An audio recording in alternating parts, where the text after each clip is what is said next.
आज हम किसकी बात करेंगे? आज हम बात करेंगे वक्रता त्रिज्या r तथा फोकस दूरी f में संबंध की। ठीक है, तो इन संबंधों को पहले हम अवतल दर्पण से ज्ञात कर लें, उसके बाद उत्तल दर्पण से ज्ञात कर लेंगे। ठीक है, तो देखो अवतल दर्पण से कैसे बनता है, समझ रहे हो ना क्या संबंध होता है। देख लो इधर, देखना ध्यान से। ये हमारा है अवतल दर्पण M1 M2, ये अवतल दर्पण का ध्रुव है, ये वक्रता केंद्र है, ये है, और ये फोकस बिंदु है। वक्रता केंद्र और ध्रुव को जो मिला रही है ये हमारी क्या है? मुख्य अक्ष है। समझ पा रहे हो? अब देखना, ये हमारी मान लो कोई वस्तु है ए बी, समझ पा रहे हो? तो ए और बी की ये सर से किरण निकल रही है और मुख्य अक्ष के समानांतर जा रही है, और हम ये नियम में जानते हैं कि जो प्रकाश की किरण मुख्य अक्ष के समानांतर जाती है वो परावर्तन के पश्चात फोकस से होकर जाती है। कंफर्म हुई बात? अब देखो, हमने एक परिभाषा गोलीय दर्पण से संबंधित परिभाषाओं में पढ़ी थी अभिलंब की। किसकी पढ़ी थी? अभिलंब की।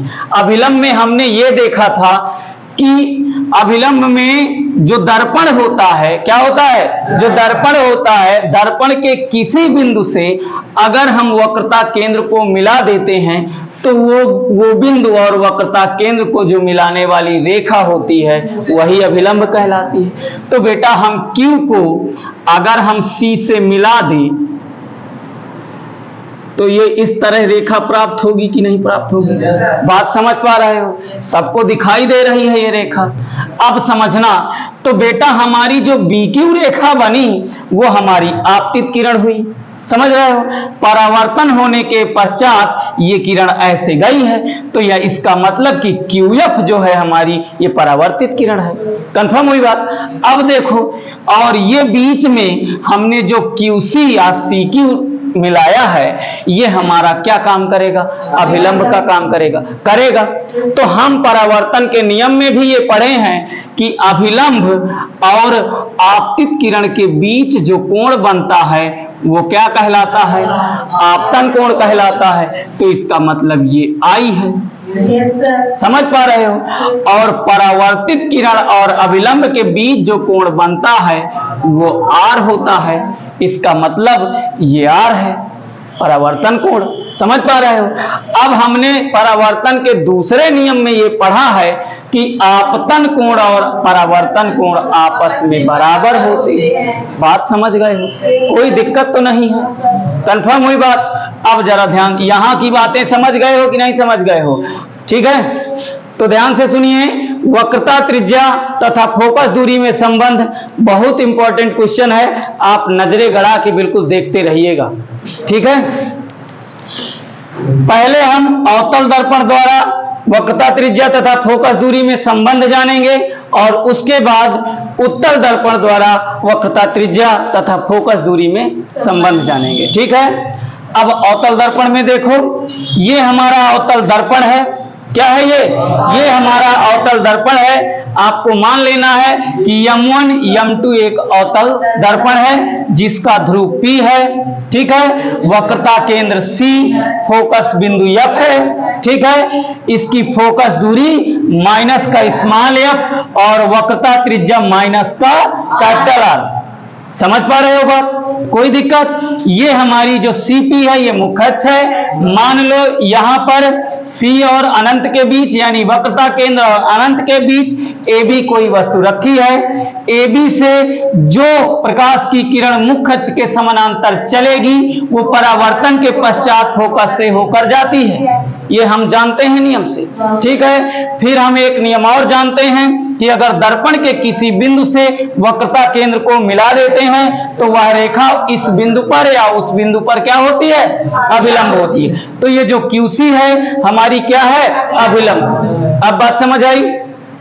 तो BQ हमारी आपतित किरण है और QF हमारी परावर्तित किरण है और QC हमारा क्या है?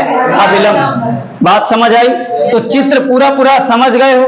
किसी को कोई डाउट नहीं? अब ध्यान से देखो, अब हम चित्रानुसार बात करेंगे, चित्र में देखेंगे और चित्र में बात करेंगे। ठीक है, देखो बेटा, हम कहेंगे कि इस चित्र में देखो गौर से, कोण बी क्यू सी, ये आपतित किरण है, ये अभिलंब है, ये परावर्तित किरण है, ये अभिलंब है। तो कोण बी क्यू सी और कोण सी क्यू एफ, समझ रहे हो, आपस में क्या होगा, बराबर होगा। किस नियम से, परावर्तन के नियम से। इसी को हम ये कह सकते हैं कि कोण आई बराबर कोण आर। कोई दिक्कत किसी को? यहां तक समझ आ रही बात? अब देखो ध्यान से, फिर आगे देखना, फिर हम कहेंगे, गौर करो बेटा, फिर क्या कहेंगे, अगर ये BQ जो है ये हमारी क्या है, मुख्य अक्ष AP के समानांतर है समानांतर।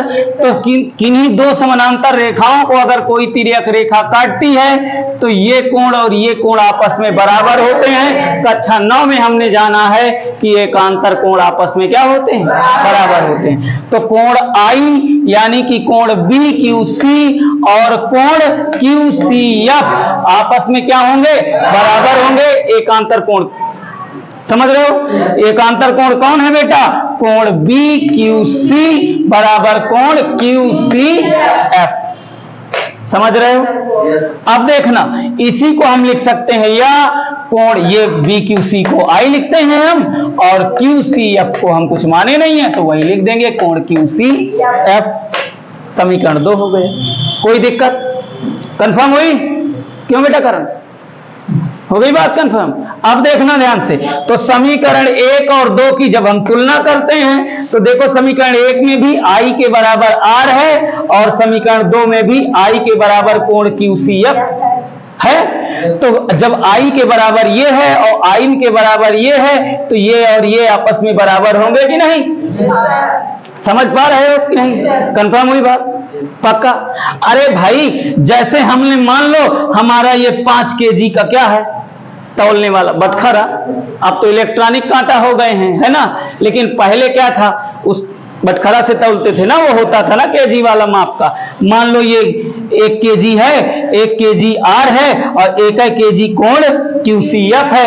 तो जब 1 kg ये है, 1 kg ये है, तो ये आपस में बराबर नहीं रहेंगे। समझ पा रहे हो ना बात को? कोई दिक्कत किसी को? तो ये समीकरण 1 और 2 की जब हम तुलना कराएंगे तो कोण R बराबर कोण QCF बनेगा। समीकरण 3 हो गया। कोई दिक्कत? अब देखो फिर से समीकरण 3 में जरा ध्यान से देखिएगा, जो समीकरण 3 में R है और QCF है, चित्र में देखो, ये हमारा R है, ये हमारा QCF ये है। समझ रहे हो ना बात को? ये इतना हमारा R है और ये इतना हमारा QCF है। तो हम त्रिभुज जब QCF में देखते हैं तो ये कोण और ये कोण आपस में बराबर है ना। और हम जानते हैं कि अगर किसी त्रिभुज के 2 कोण बराबर होते हैं तो उनकी सम्मुख भुजाएं बराबर होती हैं। कंफर्म हुई बात? क्लियर हो गई बात? अब देखो, तो हमारा समीकरण 3 के अनुसार त्रिभुज CQF में क्या हो जाएगा, भुजा CF बराबर FQ होगा कि नहीं होगा? ये समीकरण 3 के अनुसार CF बराबर FQ समीकरण 4 हो गए। कोई दिक्कत? समझ गए हो ना? अब देखो फिर हम कहेंगे आगे, यदि ये दर्पण हमारा छोटे द्वारक का हो, कैसा हो? छोटे द्वारक का हो। छोटे द्वारक का मतलब जरा इस बॉक्स के अंदर बेटा गौर करना, दिखता है सबको? ठीक है, इस बॉक्स के अंदर गौर करना बेटा। अगर दर्पण हमारा बिल्कुल छोटा सा है, इस तरह का छोटे से द्वारक का है, तो ये हमारी मुख्य अक्ष है। अगर हमारी समानांतर किरण बिल्कुल ऐसे सटके जाती है तो ये जो हम Q बिंदु है हमारा, ये बिल्कुल P पर नहीं होगा? होगा। समझ पा रहे हो ना? तो ये Q बिल्कुल P पर होगा कि नहीं होगा? बिल्कुल। ये मान लो ये किरण जो यहां से जा रही है, अभी हमने तो चित्र में आपको समझाने के लिए थोड़ा दूर बना दिया, मान लो यही किरण बिल्कुल ऐसे टच करके इसके बिल्कुल समीप जाती होती तो क्या ये वाली घटना न घटित होती? फिर से परावर्तन के पश्चात फोकस से न जाती ये किरण? जाती। वो तो होना ही है। समझ रहे हो ना? कंफर्म हुई बात? तो अगर हमारा दर्पण छोटे द्वारक का है तो ये जो Q है ये P के बिल्कुल नजदीक होगा। बिल्कुल नजदीक होने का मतलब कि बिल्कुल ये Q P पर ही होगा। बात खत्म। समझ रहे हो ना? क्लियर हो गई बात? तो अगर हमारा दर्पण छोटे द्वारक का है तो बिंदु Q P पर ही होगा। समझ पा रहे हो बात? कंफर्म हुई? अब देखो, तब देन का मतलब तब समीकरण 4 में Q के स्थान पर P रखने पर, ये हमारा समीकरण 4 है, इसमें हम Q के स्थान पे क्या रख रहे हैं? P रख रहे हैं। तो ये बताओ CF बराबर FP हो जाएगा कि नहीं? यहाँ समीकरण 4 में Q था, Q की जगह P रख दिए, समीकरण 5 बना लिए हम इसको। कोई दिक्कत तो नहीं है? आप समीकरण ये मत कहना सर जी बहुत की गिनती हो गई, अरे मानते जाओ, कोई दिक्कत नहीं, हमारे लिए तो सहूलियत होगी, हमें देखने में मिल जाएगा तुरंत। क्लियर हो गई बात? अब देखो पुनः हम चित्र से देखेंगे। क्या देखेंगे? चित्र में हम क्या देख रहे हैं? चित्र में हम ये देख रहे हैं कि जो CP है ये यहां से ये C है, ये P है, CP के बीच में एक बिंदु F है? तो अगर CP यानी कि CF और PF या PFP को जोड़ दें तो CP के बराबर हो जाएगा। गौर करना, अगर चित्र में ये C दिख रहा है आपको, P दिख रहा है कि नहीं दिख रहा? तो CP जो जितनी दूरी है CP, ये इतनी दूरी है CP की नहीं? ये दूरी में अगर हम CF और FP अगर जोड़ दें तो CP मिलेगा कि नहीं मिलेगा? तो यही तो बेटा हमने यहाँ किया, CF और FP जोड़ा है तो CP मिला। कंफर्म हो गई बात? अब देखो फिर हम कह रहे हैं समीकरण 5 से, ये समीकरण 5 में हम क्या कर रहे हैं? CF की जगह पे FP रखा सकते हैं जब दोनों बराबर हैं। रखा सकते हैं कि नहीं रखा सकते हैं? तो ये देखो समीकरण, ये इसमें हम क्या किए? CP है, ये CP है, CF की जगह हम FP ये रख दिए और FP ऑलरेडी इसमें ये FP। कोई दिक्कत किसी को? नहीं समझ पा रहे हो बात? कंफर्म हो गई बात ना? देखो CP बराबर CF प्लस FP है, हम CF की जगह FP रख सकते हैं, कोई दिक्कत तो नहीं है? तो ये CP बराबर FP प्लस FP हो गया, ये CF की जगह FP रख दी। कोई डाउट किसी को? समझ रहे हो ना बात को? अब देखना, तो ये CP है, FP दो बार हो गया तो 2FP हो गया कि नहीं हो गया? अब हम क्या कहते हैं? चिन्ह परिपाटी से हम अपने मान रखते हैं, है ना? और चिन्ह परिपाटी हम आपको समझा चुके हैं। चिन्ह परिपाटी में क्या होता है? जितनी भी दर्पण के उस पार की दूरियां होती हैं वो माइनस की होती हैं कि नहीं होती हैं? जरा गौर करिएगा बेटा ध्यान से। इधर देखो CP जो है वो R है, माइनस इधर है तो माइनस का है, तो माइनस का R हुआ, कंफर्म हुआ। और जो FP है वो इधर की दूरी है तो माइनस का F और P फोकस दूरी है तो ये F है, C और P वक्रता त्रिज्या है तो ये R है, दोनों इस साइड है, दोनों माइनस के होंगे, कोई दिक्कत तो नहीं है। तो हमने इसमें CP बराबर 2FP में हमने चिन्ह परिपाटी से मान रखा है, रख दिए। तो जब मान रखे तो CP की जगह माइनस R होगा कि नहीं होगा? और 2 तो इसमें है ही है, ये है, और FP की जगह हमने माइनस F रख दिया। समझ रहे हो? जब इस कोष्टक को बाहर लाए तो माइनस R इसमें है ही और बराबर माइनस 2F हो जाएगा कि नहीं हो जाएगा? हो जाएगा। माइनस से माइनस कट गया तो R बराबर 2F हुआ कि नहीं हुआ? और यही तो हमको लाना है, ठीक है? R बराबर 2F, या इसी को कह सकते हो, इस 2 को R के नीचे, गुणे की चीज भाग में आती है कि नहीं आती?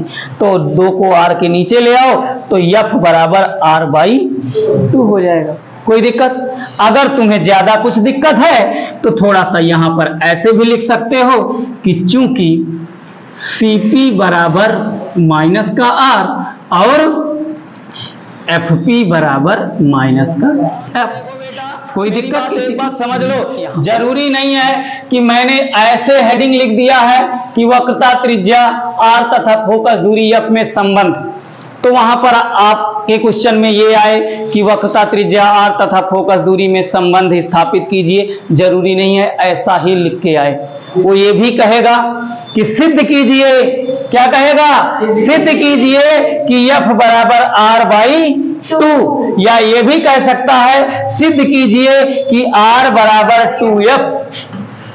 समझ रहे हो ना? ये भी कह सकता है और ये भी कह सकता है, खाली इतना बस लिख सकता है कि R तथा F में संबंध बताइए या संबंध स्थापित कीजिए। समझ पा रहे हो ना? कंफर्म हुई बात? तो कई तरह से क्वेश्चन को पूछा जा सकता है। कोई दिक्कत बेटा? नहीं? करो।